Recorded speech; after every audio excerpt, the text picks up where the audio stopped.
നമസ്കാരം. തൃശൂർ മുണ്ടത്തിക്കോട് പൂരത്തിനായുള്ള പടക്ക നിർമ്മാണശാലയിലുണ്ടായ സ്ഫോടനത്തിൽ നിന്നും തലനാരിഴയ്ക്ക് രക്ഷപ്പെട്ട ദൃക്സാക്ഷിയുടെ ഞെട്ടിക്കുന്ന വിവരങ്ങൾ പുറത്ത്. വെടിക്കോപ്പുകൾ ഉണങ്ങാനിട്ട സ്ഥലത്ത് പെട്ടെന്നുണ്ടായ തീപിടുത്തമാണ് വലിയ സ്ഫോടനത്തിൽ കലാശിച്ചത്.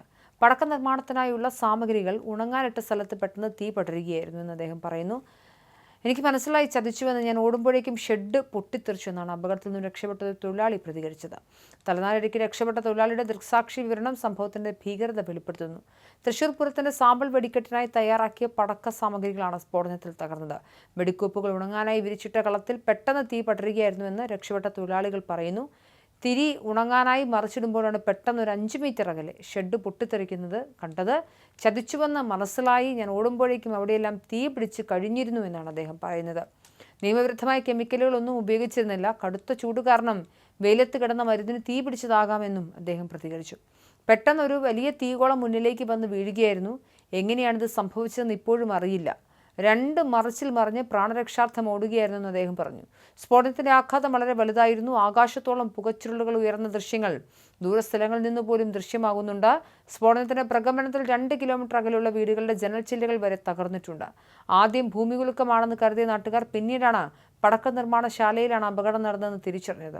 മുണ്ടത്തിക്കോട് പാടത്ത് വർഷങ്ങളായി തിരുവമ്പാടി വിഭാഗത്തിന് വേണ്ടിയുള്ള പടക്ക നിർമ്മാണം നടക്കാറുണ്ട്. ജനവാസ കേന്ദ്രങ്ങളിൽ നിന്ന് മാറിയുള്ള സുരക്ഷിതമായ ഇടമാണെങ്കിലും സ്ഫോടനത്തിന്റെ വ്യാപ്തി സമീപവാസികളെയും ആശങ്കയിലാഴ്ത്തിയിട്ടുണ്ട്.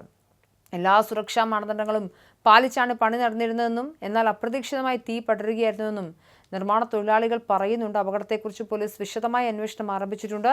സ്ഫോടനത്തിൽ പരിക്കേറ്റവർ ആശുപത്രിയിൽ ചികിത്സയിലാണ്. അതിനിടെ മരിച്ചവരുടെ എണ്ണം 12ആയി ഉയർന്നിട്ടുണ്ട്. തിരച്ചിലിനിടെ പാടശേഖരത്തിൽ നിന്നും ഒരു മൃതദേഹം കൂടി കണ്ടെത്തിയിട്ടുണ്ട്.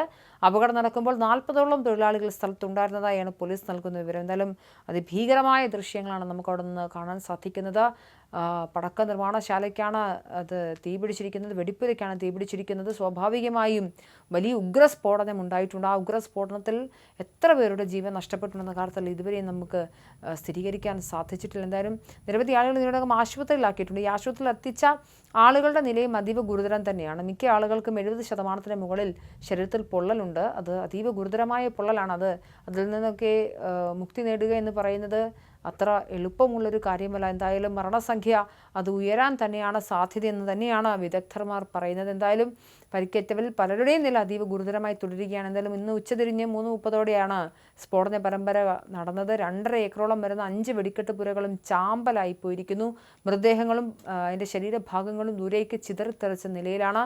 പുകയും സ്ഫോടനങ്ങളും കാരണം രക്ഷാപ്രവർത്തകർക്ക് ഉൾപ്രദേശത്തേക്ക് കടക്കാൻ ബുദ്ധിമുട്ടുണ്ടായിരുന്ന ഒരു സാഹചര്യം ഉണ്ടായിരുന്നു. എന്തായാലും കുടുങ്ങിക്കിടക്കുന്നവരെ കണ്ടെത്താൻ ഡ്രോൺ പരിശോധന ആരംഭിച്ചിട്ടുണ്ട്. റോബോട്ടുകളെ ഇറക്കിക്കൊണ്ട് തീയണയ്ക്കാനുള്ള ശ്രമങ്ങൾ നടത്തുന്നുണ്ട്. എന്തായാലും എണ്ണ ഒഴിച്ച യന്ത്രങ്ങളെ പോലെ അഗ്നിരക്ഷാസേനയും പോലീസും പ്രവർത്തിക്കുന്നുണ്ട്. പക്ഷേ തീ പടരുന്ന ഒരു സാഹചര്യത്തിൽ വീണ്ടും സ്ഫോടനം ഉണ്ടാകുന്ന ഒരു സാഹചര്യത്തിൽ രക്ഷാപ്രവർത്തനം ദുഷ്കരമായി തുടരുകയാണ്.